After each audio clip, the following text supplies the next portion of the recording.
Welcome to the Tech Egg. Don't get scrambled. Enjoy the video.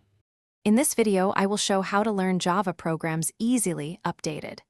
Begin by installing the JDK and configuring your IDE, then create a Hello World project.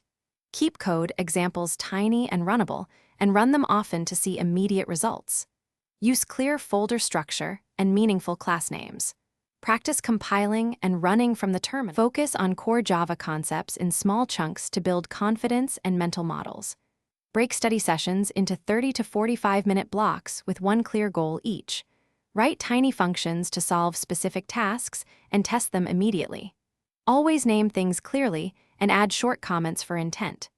Revisit topics regularly so concepts move from short-term memory into usable skills.